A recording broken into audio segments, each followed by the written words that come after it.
Nah, jadi dari pertemuan sebelumnya, ketika kita ingin menaksir selang kepercayaan rata-rata, apabila diketahui standar deviasi atau simpangan bakunya, maka menggunakan uji Z ya. Jadi menggunakan tabel Z. Tetapi ketika standar deviasi atau simpangan baku dari populasinya tidak diketahui, itu bisa menggunakan uji T atau menggunakan tabel T ya. Jadi perbedaannya di situ. Nah, kali ini bagaimana ketika kita ingin menaksir selisih dari dua rataan ya. Jadi sama pada satu rataan ada asumsi yang pertama adalah ketika masing-masing dari populasinya yaitu simpangan bakunya atau di sini variansinya dari populasi satu diketahui dan variansi dari populasi yang kedua diketahui. Ini ya. Ini menyatakan variansi dari populasi yang pertama dan ini variansi dari populasi yang kedua ya. Jadi kita ingin mencari selisih rataan dari dua populasi. Nah, untuk formulanya ya, sudah kita ketahui bahwa X bar itu adalah rataan sampel ya. Nah, di sini ada angka 1 berarti adalah rata-rata sampel dari populasi yang pertama. Ini adalah rata-rata sampel dari populasi yang kedua ya. N1 adalah banyaknya sampel dari populasi pertama dan N2 adalah banyaknya sampel dari populasi yang kedua. Maka selang kepercayaan ya Mas, mengingat kembali yang kemarin 1 minus alfa merupakan tingkat kepercayaannya. Untuk mu1 min mu2 diberikan oleh ya. Jadi kita ingin mencari selisih rataan dari dua buah populasi. Nah, ini merupakan batas bawahnya dan ini adalah batas atasnya. Karena di sini diasumsikan bahwa variansi dari populasi diketahui, maka menggunakan tabel Z ya. Z alfa per 2 di sini. Dan apabila kalian masih ingat, ketika ketika 1 minus alfanya adalah 95%, maka Z alfa per 2-nya diperoleh adalah 1,96. Ini yang kemarin diperoleh dari tabel Z. Ya, seperti itu. Nah, seperti apa misalkan kasus dari contoh untuk kasus seperti ini ya. Jadi misalkan di slide berikutnya, sebentar saya delete ya.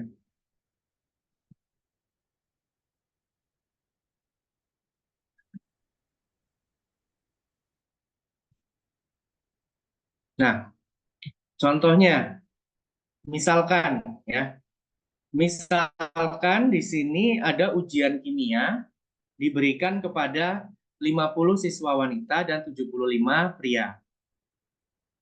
Nilai rata-rata wanita 76. Jadi dikelompokkan ke dalam dua buah populasi yang berbeda, yaitu populasi laki-laki dan populasi perempuan. Jadi dianggap di sini ada dua buah populasi. Untuk rata-rata wanita itu 76, sedangkan murid pria mendapat nilai rata-rata 82. Carilah selang kepercayaan 96% untuk selisih mu1 dikurang mu2 bila mu1 menyatakan nilai rataan semua siswa pria dan mu2 menyatakan nilai rataan nilai kimia siswa wanita yang mungkin akan mengikuti ujian ini.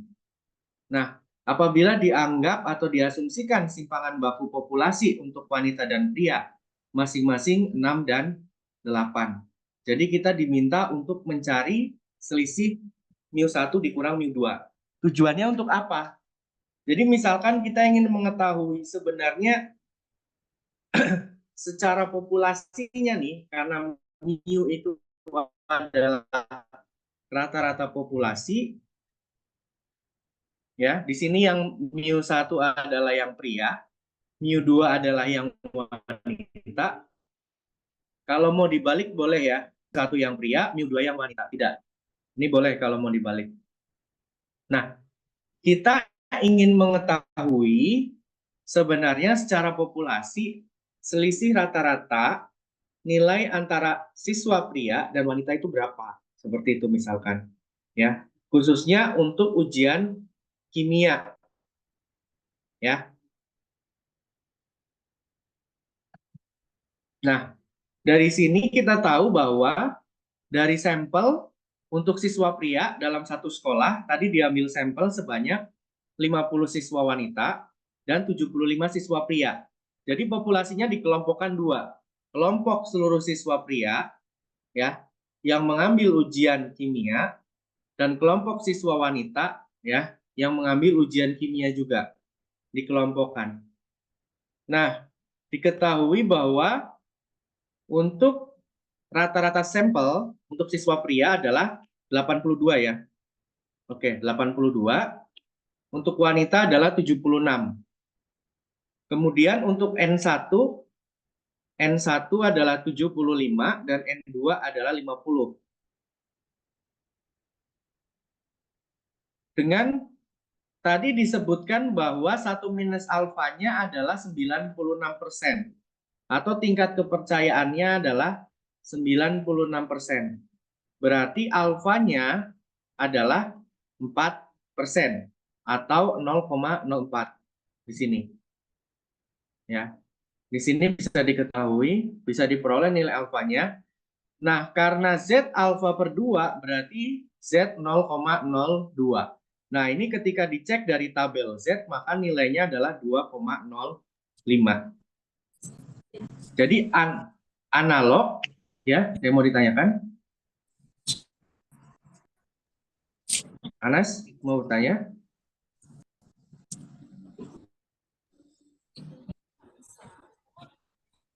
Anas mau bertanya?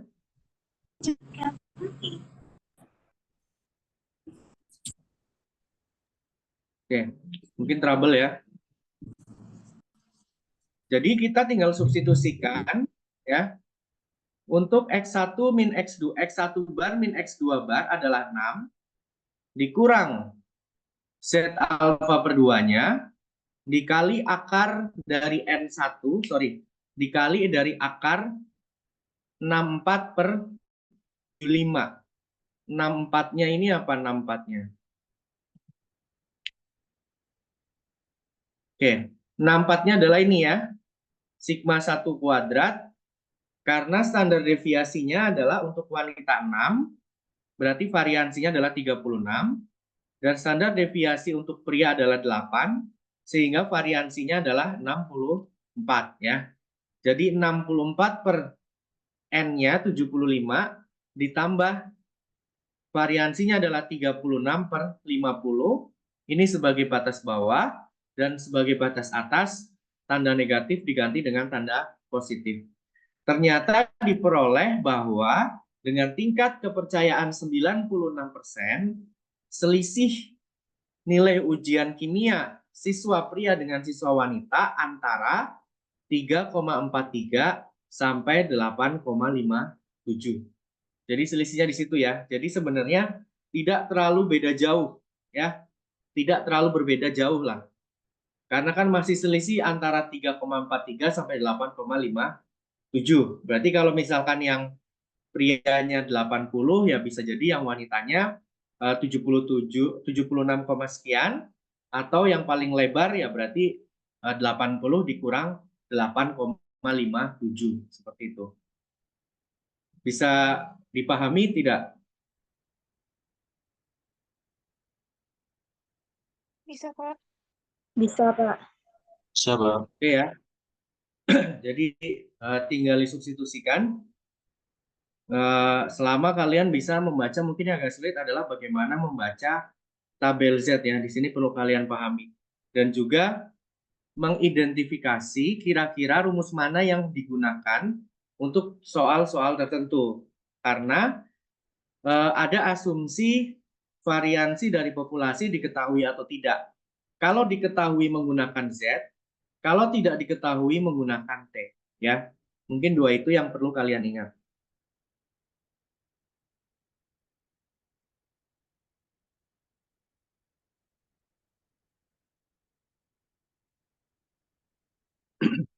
Nah, kemudian bagaimana jika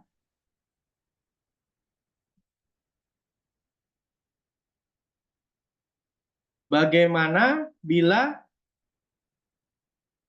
variansi dari masing-masing populasi tidak diketahui, ya, tidak diketahui dan dianggap nilainya sama. Di sini sama dengan. Ini artinya, ya, kita tidak mengetahui variansi dari masing-masing populasi, tetapi kita anggap nilainya sama. Kalau misalkan ada pertanyaan, kok bisa seperti itu, Pak?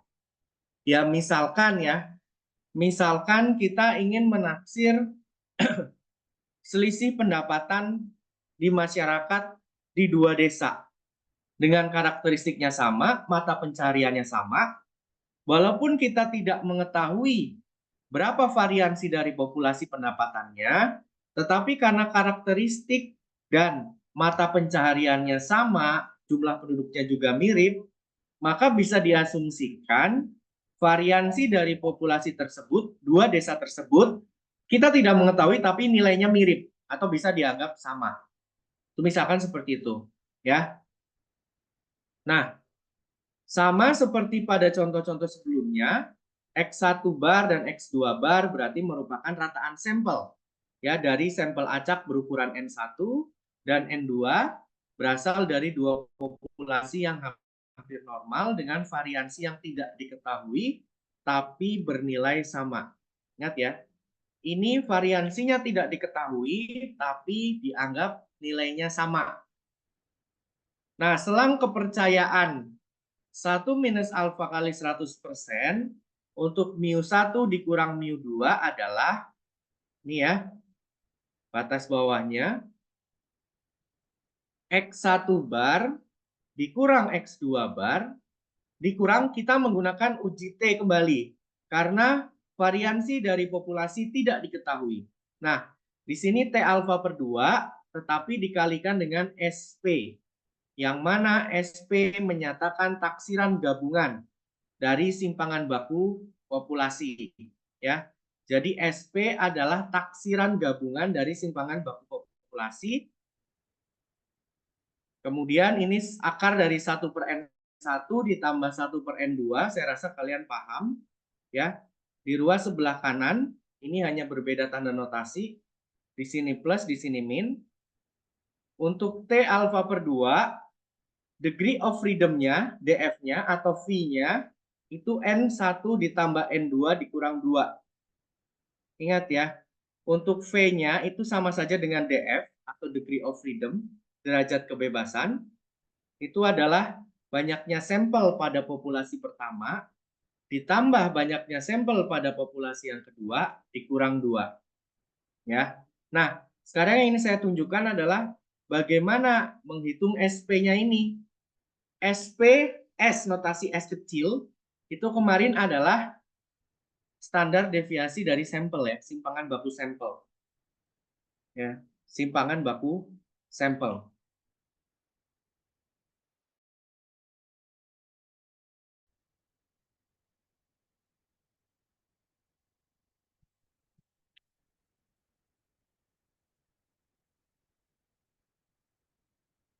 Oke.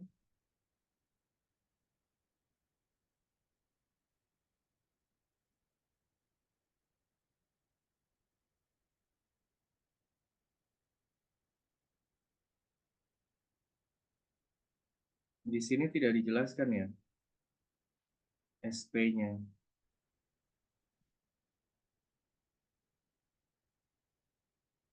Oke. Jadi untuk S-nya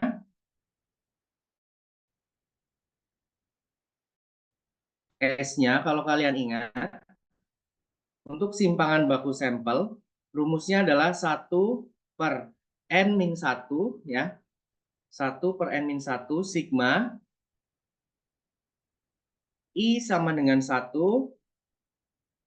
sampai N, XI min X bar dikuadratkan. XI min X bar dikuadratkan. Nah, ini ya. Jadi, ini untuk rumus dari simpangan baku sampel secara umum. Nah, SP di sini menyatakan taksiran gabungan dari simpangan baku populasi. Jadi, maksudnya adalah di sini ada dua buah sampel, yaitu sampel acak dari populasi yang pertama sebanyak N1 dan sampel acak sebanyak N2 dari populasi yang kedua. Nah, taksiran gabungannya adalah jumlahan dari masing-masing sampel, kemudian dicari nilai simpangan bakunya. Ya, maksudnya seperti itu. Jadi, mungkin yang agak sulit adalah menghitung nilai SP-nya ini di sini. Oke, sebentar, saya ambil charger ya.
Oke.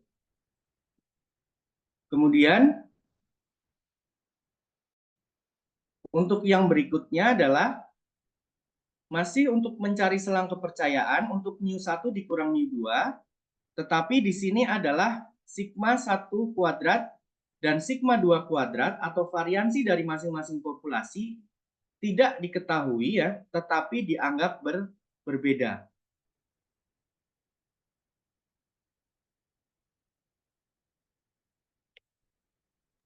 Tidak diketahui tetapi dianggap berbeda ya. Ini.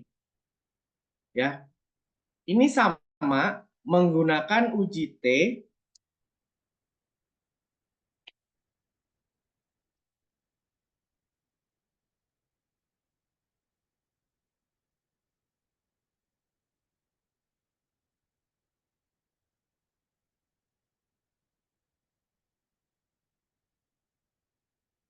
Oke. Sama menggunakan uji T ya.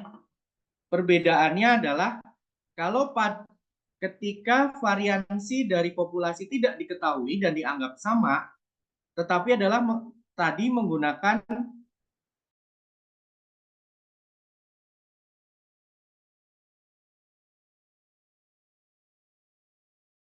dari masing-masing sampel. Ya, S. Simpangan baku dari masing-masing sampel dikuadratkan. Lebih tepatnya ya variansi ya. Variansi dari masing-masing sampel. Ya. Jadi X1 bar dikurang X2 bar dikurang T alfa per 2. Ini berarti diperoleh dari tabel T. Diperoleh dari tabel T. Kemudian dikali akar S1 kuadrat dibagi N1 ditambah S2 kuadrat dibagi N2. ya. Jadi nanti kalau UASnya boleh pakai inilah ya, boleh pakai cheat sheet lah ya, buat nyatet rumusnya biar nggak dihafalkan ya. Kemudian untuk sebelah kanan hanya mengubah notasi minus ini dengan notasi plus, ya. Namun perlu diperhatikan derajat kebebasannya itu atau degree of freedom-nya nyarinya dengan rumus ini. Ya, agak panjang. Nyari V-nya atau degree of freedom-nya. Untuk pembilangnya adalah S1 kuadrat dibagi N1 ditambah S2 kuadrat dibagi N2 dipangkat dikuadratkan dibagi dengan ya S1 kuadrat per N1 dikuadratkan dibagi N1 min 1 ditambah S2 kuadrat dibagi N2 dikuadratkan dibagi N2 min 1 ya. Jadi ketika akan mengecek menggunakan tabel T, ingat degree of freedom atau derajat kebebasan dari masing-masing model soal atau studi kasus yang berbeda itu degree of freedom-nya berbeda-beda ya. Jadi kalau tadi kan ada yang degree of freedom-nya N1 ditambah N2 dikurang 1 ya dan seterusnya. Kemudian ada yang N-1 ya. Jadi V-nya atau degree of freedom-nya DF itu diperhatikan karena nanti akan berpengaruh terhadap nilai dari T alfa per 2-nya atau nilai yang diperoleh dari tabel T. Ada pertanyaan?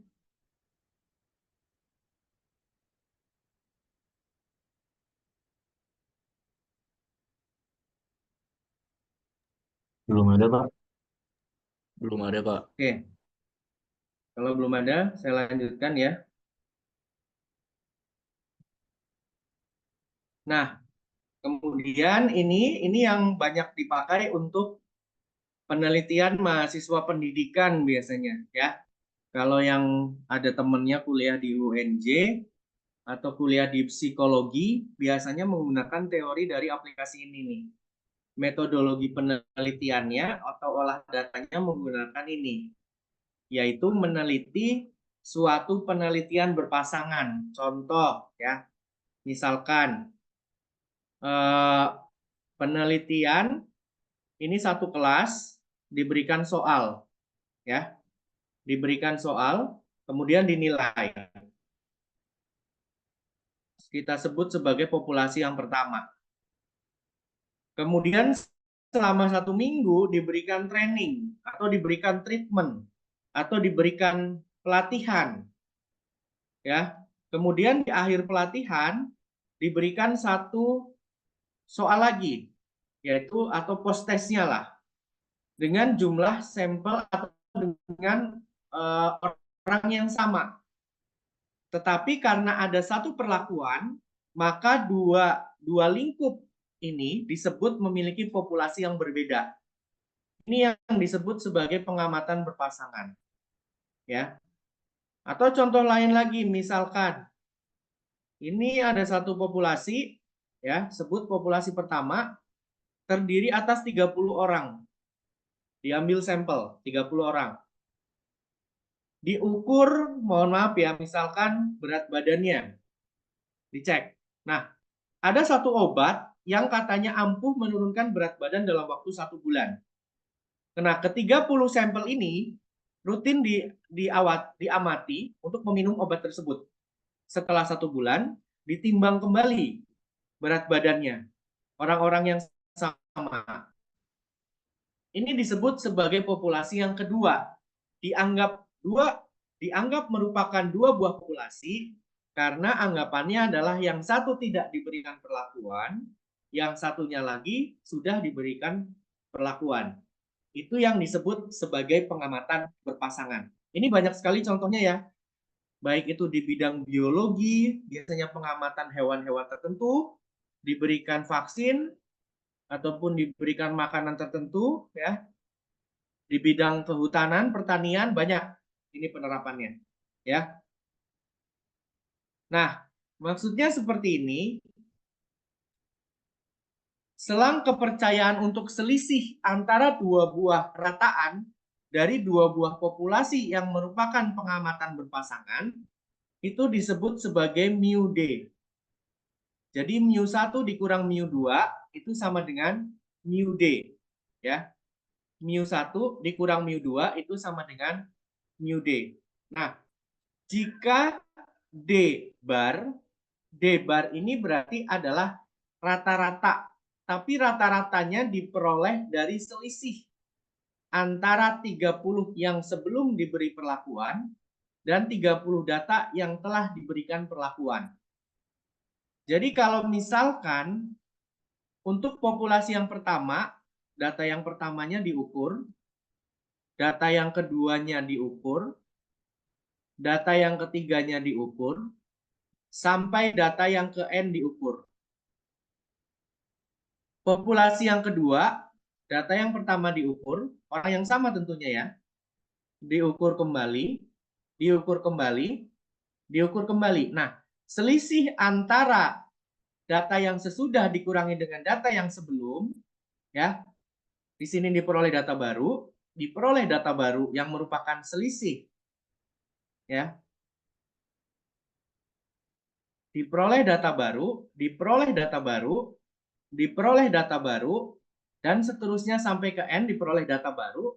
Data yang barunya ini adalah selisih ya, antara data sesudah dikurang data sebelum. Nah, data yang baru ini dirata-ratakan, itu disebut sebagai D bar. Bisa dipahami nggak? Bisa, Pak. Bisa ya.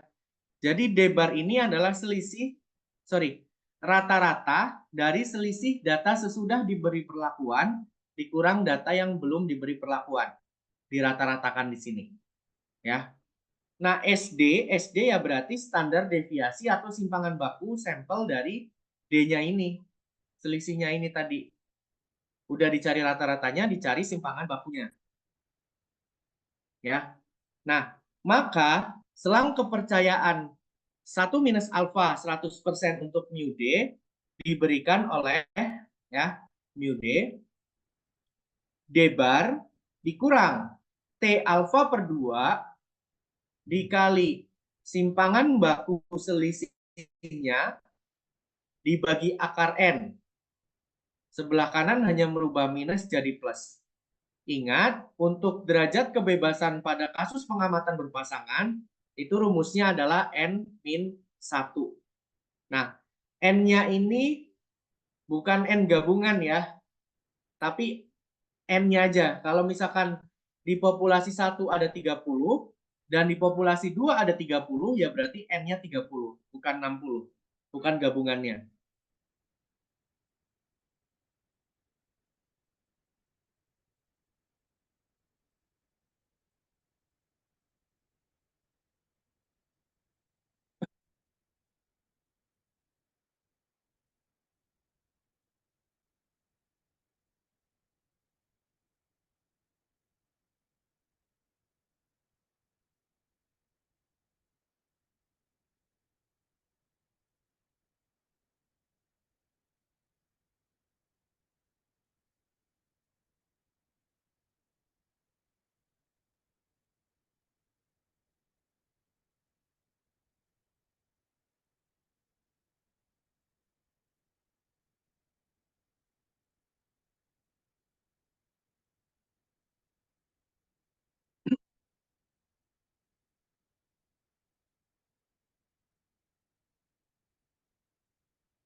Oke, jadi tadi ya itu rangkuman untuk menaksir rataan.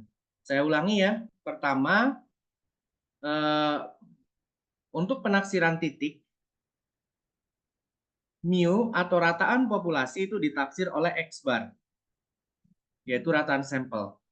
Kemudian sigma kuadrat yang merupakan variansi populasi itu ditaksir oleh S kuadrat untuk penaksiran titik. Ya. Dan notasi untuk penaksiran itu biasanya ada tanda topi di atasnya atau head. Nah, untuk menaksir rata-rata selang kepercayaannya, ketika yang ditaksir satu populasi, maka dengan menggunakan dan variansinya diketahui dengan menggunakan uji set. Tetapi ketika variansinya tidak diketahui, maka dengan menggunakan uji T. Kemudian ketika selisih rataan dari dua buah populasi, itu sama, namun ada asumsi ketika variansinya tidak diketahui, apakah dianggap sama atau dianggap berbeda. Nah, jadi mungkin saya perlu waktu tambahan ya untuk besok malam. Jadi besok malam kuis ya. Sebelum nanti hari Sabtu kita pertemuan terakhir, karena kita masih kurang 2 kali pertemuan. Jadi besok malam itu kuisnya tentang materi ini, dan juga hari Sabtu terakhir tentang uji hipotesis. Ya. Nah, sekarang saya mau lanjutkan terlebih dahulu sedikit tentang menaksir variansi. Ya, menaksir variansi mungkin memang tidak terlalu banyak aplikasinya ya, karena jarang orang menyebut berapa sih variansinya gitu, jarang. Mungkin hanya orang-orang tertentu yang mengenal statistik lah. Tetapi yang lebih sering adalah berapa rata-ratanya. Berapa selisih rata-ratanya sih sebenarnya dari A dan B gitu misalkan. Tapi kalau variansinya itu jarang ya. Karena variansi sebenarnya kan menggambarkan keragaman dari data tersebut. Tapi kita tidak bisa mengukur apakah variansinya besar atau variansinya kecil kalau kita tidak melihat datanya juga. Ya, misalkan dalam satu sekumpulan data variansinya 100.000. Dalam sekumpulan data variansinya 10. Apakah bisa dikatakan yang 100.000 variansinya lebih besar dari yang 10? Belum tentu. Ya, belum tentu. Kalau misalkan yang 10 tadi merupakan data-data katakan adalah data-data IPK mungkin ya, atau apa, itu bisa jadi menjadi sangat besar ketika variansinya 10. Tetapi kalau yang pertama yang 100.000 itu misalkan tadi adalah misalkan data-data uang pendapatan harian ya, dari misalkan mohon maaf misalkan yang pekerja harian yang dibayar harian rata-ratanya apa variansinya 100.000, ya mungkin juga tidak begitu besar ya. Jadi untuk variansi memang jarang di sini untuk dilakukan penaksiran. Jadi di sini hanya untuk pengenalan saja. Tapi ini untuk soal-soal yang ini, untuk yang menaksir variansi tidak akan saya keluarkan di UAS lah seperti itu, ataupun di kuis. Ya. Nah, untuk menaksir variansi itu menggunakan distribusi chi-square namanya. Ini adalah distribusi chi-square. Ya. Chi-square.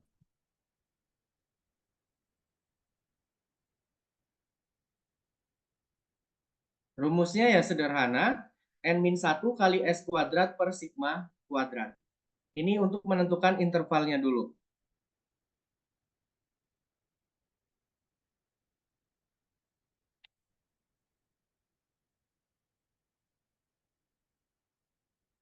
Nah, chi-square itu juga sama dengan T dan Z, itu memiliki tabel chi-square.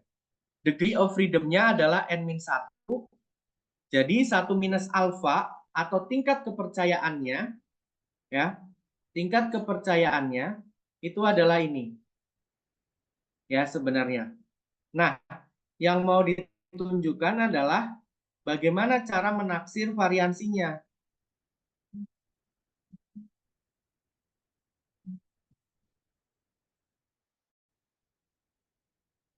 Ya. Jadi jika S kuadrat adalah variansi sampel acak berukuran N dari populasi normal, selang kepercayaan 1 minus alfa 100% dari sigma kuadrat. Jadi ini ya, rumus untuk menaksir variansi. Berarti yang harus diketahui adalah simpangan baku sampel. Simpangan baku sampel, banyaknya sampel itu N, ini variansi sampel, dan nilai chi-square yang bisa diperoleh dari tabel chi-square. Ya. Nah, untuk X alfa per 2 chi-square, untuk yang alfa per 2, itu derajat kebebasannya N-1, ya, masing-masing. Sementara untuk yang mempunyai luas di sebelah kanan alfa per 2 dan 1 min alfa